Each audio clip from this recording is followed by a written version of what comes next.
Happy birthday to me. Happy birthday to me. Happy birthday to me. Happy birthday to me. What's up, guys? My name is Frankie W, and welcome back to my life. So the day that this is being filmed is June 8th, my actual birthday. But the time this comes up, my day has passed. However, I am someone who believes in celebrating themselves every day. So welcome to my birth month. This video is going to be a kind of fun one. At this point, the Hear Me Out cake trend is over, but I wanted to do a Hear Me Out cake of all of my favorite movies. So I'm doing Hear Me Out with my top 25 movies. I have a lot more favorite movies than this, and I have an entire list on my letterboxd if you guys want to check it out. There's like over 100 there, so feel free to look at my favorite movies after this video. I thought for this video it'd be so much fun to kind of talk about my 25 favorite movies. I'm going to start with probably one of the most important movies to me, then I'm gonna put it up the highest. We have a Goofy movie. A Goofy movie is one of my favorite movies. I talk about this movie all the time. I say that it's like a staple for like Black adolescents. I love Max and Goofy. I'm wearing a Grand Canyon sweatshirt. And something I recently realized is I do love a Goofy movie. I love an extremely Goofy movie as well, because just like Max in college and like it made me want to go to college in such a strange way. So a Goofy movie, an extremely Goofy movie. I had a crush on Max Goof as a child. I was Max Goof for Halloween, but no, I had a crush on Max Goof, especially like House of Mouse Max Goof. House of Mouse is currently not on streaming services, but Mickey's little nightclub that had all the Disney characters at, I loved that. And I loved Max being a valet there, so that's the first movie on this. It's going to be a Goofy movie. I think I'm going to start with the controversial ones.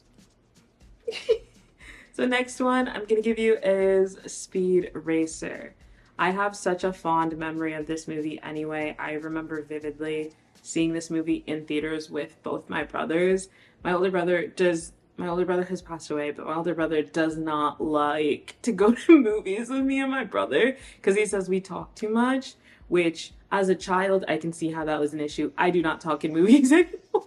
But I remember very vividly, there's a part in the movie where the monkey throws his poop at someone, and my little brother in this silent theater just yells, "He has dookie on his face," and everyone busts out laughing. And yeah, it was like one of the only times I think the three of us went to like the movies together, and it was one of my favorite movies. And also, I'm a really big Speed Racer girl. Like, the animated series defined me.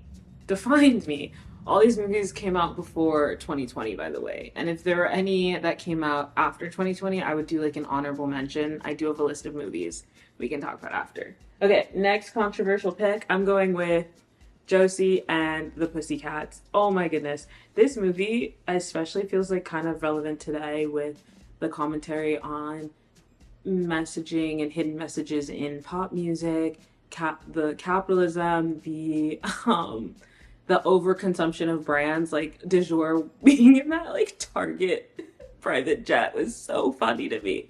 I love this movie. I love the album. I play this album all the time, and I'm trying to get the vinyl of it, and I might like it's like $200 on Discogs, and I'm debating if I'm gonna bite the bullet and pay for it one time. I'm so scared, guys. So scared. In the same vein as Josie and the Pussycats, a movie that's album means everything to me is the Bratz movie. People hate this movie, and they say that if you like this movie, you're crazy. And you know what? Call me crazy. I love this movie so much. It meant everything to me that the girls in the Bratz movies were still friends with each other. Like, it was when they hang out and stuff, I'm like, oh my god, that they went to that one's wedding or whatever. And then I followed their careers afterwards because Janelle Parrish did Pretty Little Liars, Logan did Dear White People, and I can't remember her name right now, but she did House of Anubis. So Sabuna, like I was in there. I supported everything that they were in. Kong Skull Island. I love Kong Skull Island, guys. I'm a big Godzilla MonsterVerse person, And when they said they were going to redo the MonsterVerse series and add new characters and all that stuff, I was really excited. And I don't know, the vibes of Kong Skull Island, it was just so awesome. It was so cool. I loved it. The music was great. It was literally everything to me. So we're gonna put Kong Skull Island. Next. Rodgers and Hammerstein, Cinderella. I feel like this is an obvious pick for so many people because it's literally Brandy and Whitney Houston and Whoopi Goldberg. And I love that in these new Descendants movies, they have Paolo coming back with Brandy to be husband and wife as like the canon Cinderella, and that truly means everything to me. So on there, and I love all the music. I saw this specific Cinderella on Broadway when Keke Palmer was playing Cinderella, so that was also so insane to me because I was like, oh my goodness, like that is the legend, that is the icon. That's everything. This is a new favorite. I talk about this movie recently a lot, Whisper of the Heart. Had never seen it, had never heard of it, and then I watched it because I was doing all the Studio Ghibli movies, and it truly became one of my favorite movies. I love the messaging behind it, and compared to the other Ghibli movies, it's one of the lesser... It's not fantastical, it's very realist, and I think that meant something to me too, like how real the movie was. Next. The Loved Ones. The Loved Ones is a horror movie that I watched for the first time when I was in college, and no one ever talks about it. It's an early 2000s one. I think it came out in either 2010 or 2011, and it's about this creepy girl that kidnaps a guy and forces him to attend her birthday party, and I don't want to give spoilers because I think going into that movie blind is like the best way to do it. But I don't think we get enough like insane women characters, and she's crazy. Next movie, let's do Guardians of the Galaxy. I was never a big Avengers girl when I was a kid. I was way more into the X-Men. X-Men coming soon. Because of the Russo brothers, I was into the Avengers, but the Guardians of the Galaxy movie, something about how it was directed, something about how the music was so sonically important to the story. I was just in the whole time and I absolutely loved it. So we're gonna put that on there. Since I mentioned X-Men, let's do X-Men. I did X-Men Days of Future Past. Honestly, it could be X-Men Days of Future Past. It could be X-Men First Class. Whenever they're in the past. The cast from the past, but they're the younger versions of themselves, so they're newer than the original. Anyway, I love that cast. Anytime they're in something, I'm like, give me 14 of them right now. This is a fun one. I did The Mighty Ducks. I don't know why, but when I was introduced to that trilogy, something about it just meant everything to me. I like watch all three of them all the time. I love all three of them. Next movie, let's do Final Destination. This is one of the only movies on here where I'm putting it on there for the franchise and not specifically this movie. I think Final Destination is one of my least favorite of the franchise, which is technically a good thing because usually the first movie is always the best and then like they kind of get worse and worse as you go on. But I think Final Destination was like the first time we got introduced to this insane concept, and then all of the people who kind of joined in to the project and built on the lore that was started in the first one, they actually improved it a lot. So I think that's something that's really cool. So shout out to Final Destination. I have a Final Destination ranked on my letterboxd as well. I think on that I would give Final Destination 1, I think is in like second to last. I'm gonna be so real with you. So sorry to you, buddy. But I think the 5 is gonna always be 5 is up there. I think my new ranking as of today would be 5, Bloodlines, 3, 1, 2, 4. And the only reason 2 is so low is because the main character is like a wet blanket. But she's Jennifer Jarreau, so also I love the actor. But I didn't like the storyline of the second movie. Also clear, guys, Next movie I'm gonna add is Hairspray. I love Hairspray. I feel like there's no need to explain that. One of my favorite musicals. I watch it all the time. The music in it is so good. I've never gotten to see a production of it, but I've seen like like a college production of it, but not like a Broadway production.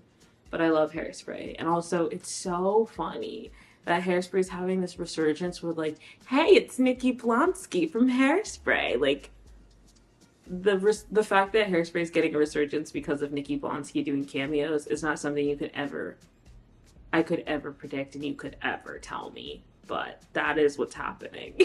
Also, I was definitely too young to watch any of the press tours that were happening at the time. But the Kiss, like the fact that so many people have just played that and I've had to see it.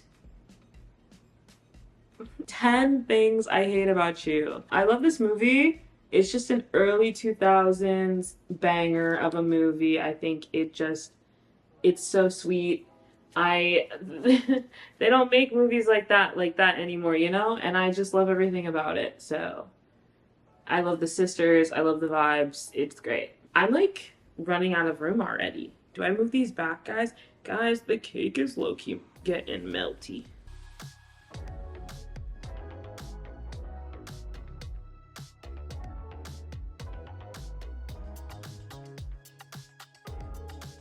I adjusted the cake a little bit so you could see the other titles better. I think it worked. Oh, Final Destination is fully hidden in the bag. Put that in the bag. Put that in the bag. Okay.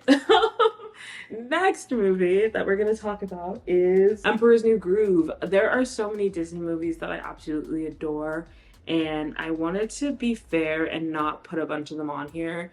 But Emperor's New Groove and Lilo and Stitch are movies that I revisit so much, and that means so much to me. But unfortunately, I feel like Emperor's New Groove never got its time in the public like it deserved. Like, I don't think people, like, it has great music, like great voice acting, great cast. It had a TV show spinoff. Like, I would love some more merch for Emperor's New Groove like we do have for Lilo and Stitch. And I feel like the only reason a Goofy movie has merch now is because it gained that cult following. But it only really gained it. But like, even though there's a cult following, they only do merch for the first movie. I would love an X Games, something, you know, Bradley Upper Crust. I don't know. I'm just saying. The last horror movie on the list has to go to Scream. I love Scream. I love Ghostface, which is so crazy. In the birthday vlog that'll come out after this, you'll see Kari bought me a Ghostface rug. That's already in the house, baby. Already being in use. Yep. I love me some Ghostface. And that's another series where you, like, every movie gets better. The only one that isn't good to me is 3. I also have a Scream ranked list on my letterboxd. Let's actually see what I did. Yeah, if I was to do Scream ranked, my ranking as of today is Scream 1, then Scream 6, then Scream 4, then Scream 5, then Scream 2, and then Scream 3. I don't like 3. I think 3 is stupid. I'm gonna be honest with you with the whole voice changer thing. And maybe it's because I think it's unrealistic and that tech doesn't exist. 2, I didn't hate 2, but I heard that, like, there was a more interesting storyline, and then the script got leaked, and that's why they changed it, and that upsets me. Because of I don't know. I didn't really love 2. 2 is kind of the exact same as, I don't know.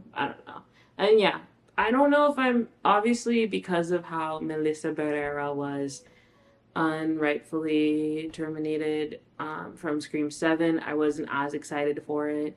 And I know that Neve Campbell, it's her franchise, so like, people can't get mad at her for saying yes when the only reason she wasn't in 6 is because of pay disputes. So yeah, I mean, I'm glad for Neve to get her bag, but guys, looking at the casting for Scream 7, it's giving a lot of,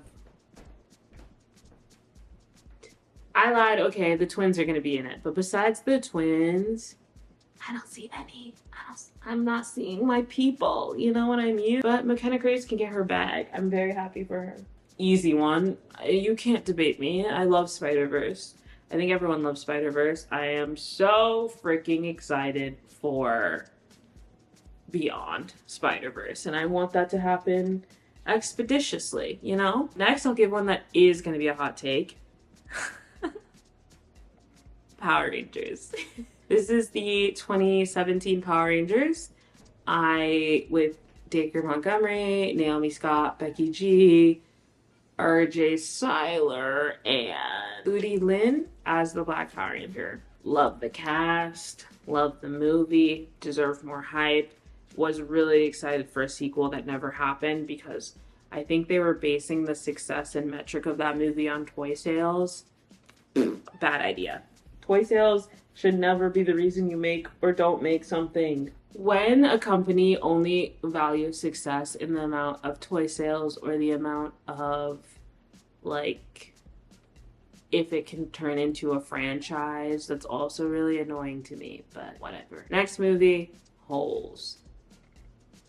I have always talked about this movie being a cinematic masterpiece, and I love this movie a lot.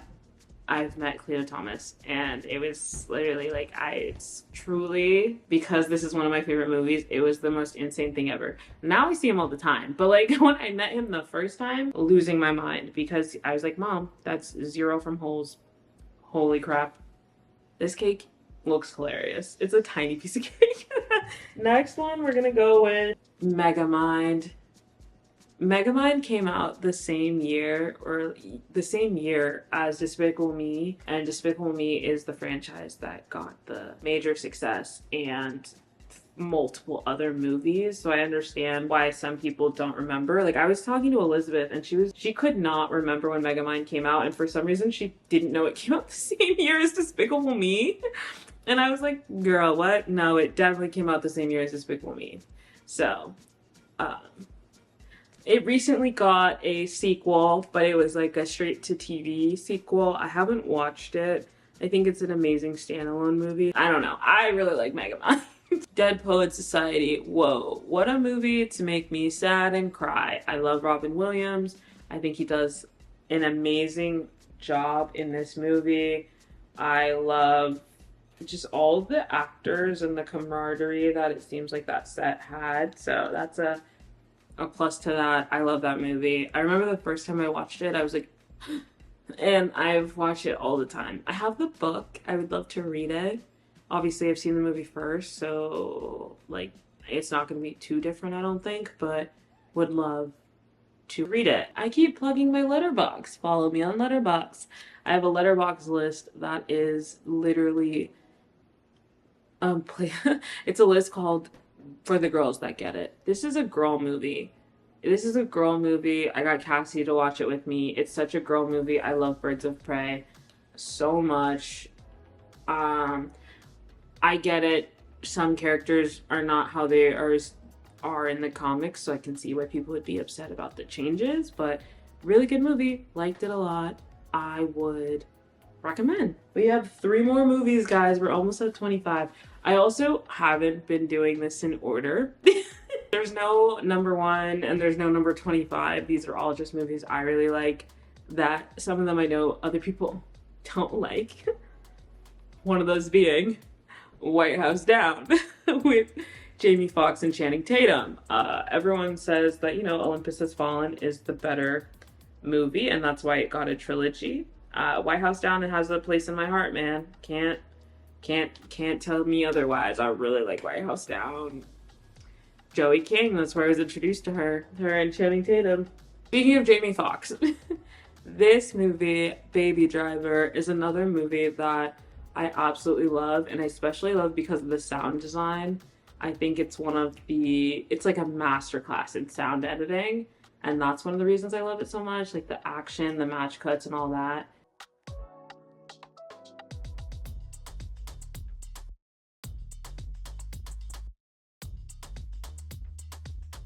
I'm literally gonna listen to the Bratz soundtrack after this. My cake is definitely melting. That means I should finish and then eat it. Last one, guys. Oh, oh. Looking in the mirror to see what I see. Oh my gosh, guys. I mentioned Keke Palmer earlier. Keke Palmer, one, is that girl and is probably one of my biggest inspirations.